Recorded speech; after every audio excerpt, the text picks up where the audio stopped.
Hello, everybody. This is Elizabeth Catholic, and it's a continuation. We're going to talk about more about book written by Peter Catholic, Overturning Cancer, an alternative approach.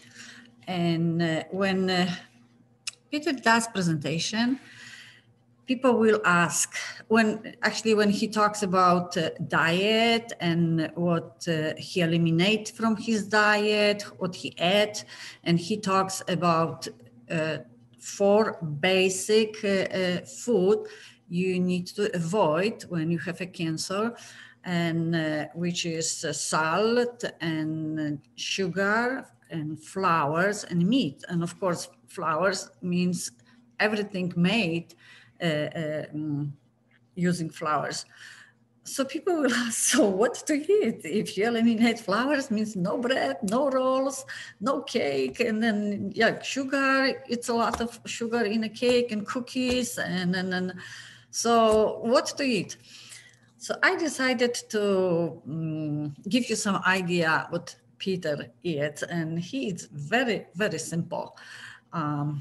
So today, when he was making a breakfast, I asked him if it's okay if I will take a few pictures of his breakfast and share with you guys.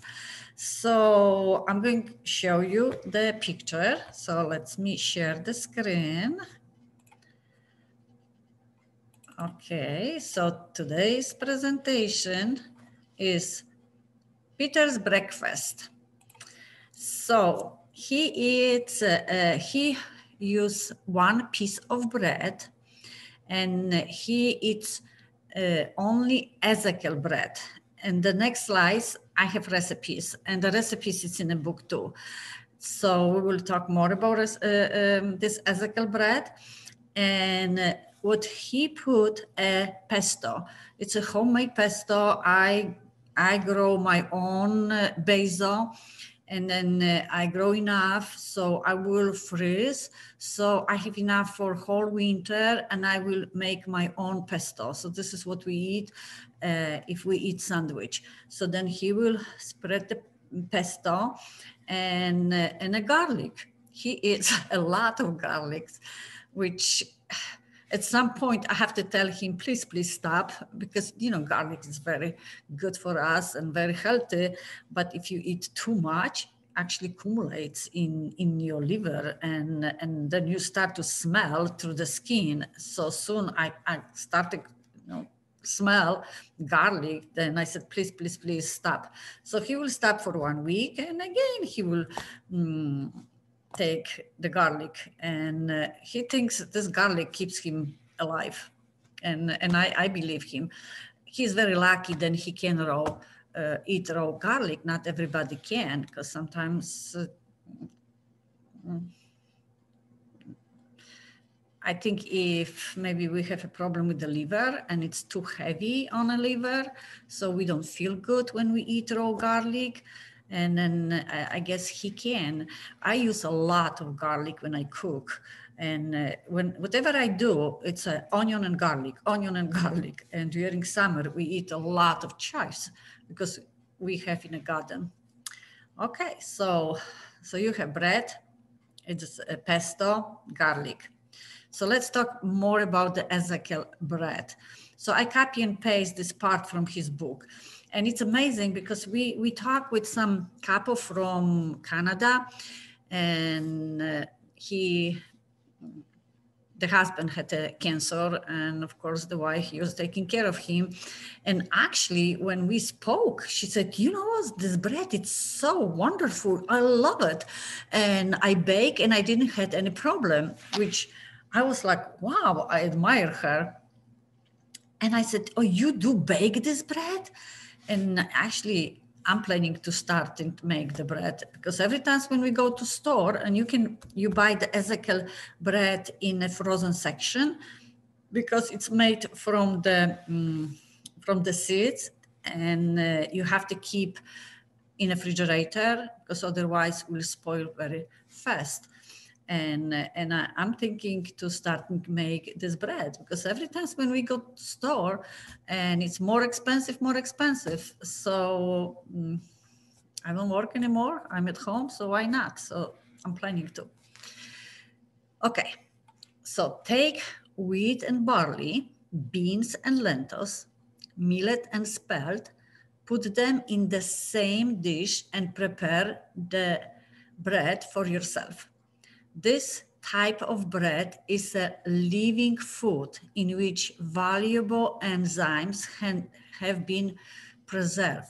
Ezekiel bread can be found in some health food stores. We are very lucky now because when Peter started it Ezekiel bread, you could buy only in whole food stores. And now it's in every supermarket. So we don't have to travel now like long distance to buy this bread. We can go to Stop and Shop and Big Y and then ShopRite. You can buy this Ezekiel bread almost everywhere, which means more people eat this bread, which is again, it's a good news. So people are more aware what they put in their body. Okay, go back to the recipes. So ingredients, 4 cups of hard wheat grain, 1/4 cup raw wheat grain, 1/4 cup wheat grain spelt, 1/4 cup lentil seeds, 1/4 cup millet seeds, 1/4 cup bean mix. And then you need 2 tablespoons yeast. And so mix all seeds, divide into 3/4 parts, pour each part of the seeds into 1 liter jar, cover with water, cover with gauze, and put on the rubber band. Or you can cover with like small piece of materials. Set aside for 24 hours.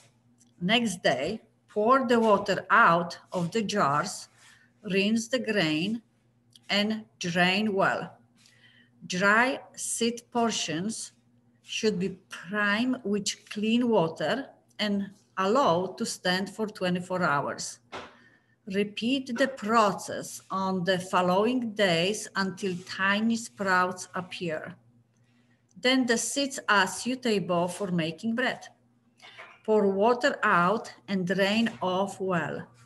Use the blender to crush and germinated seeds.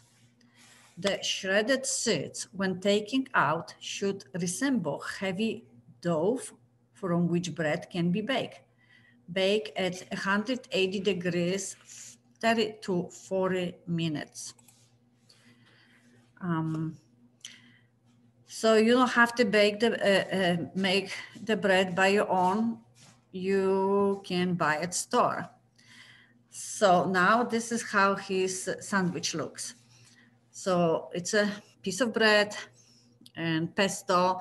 And in this sandwich, he put 1 like slice of yellow cheese. He doesn't eat cheese every day. And then he will make hard boiling eggs. So like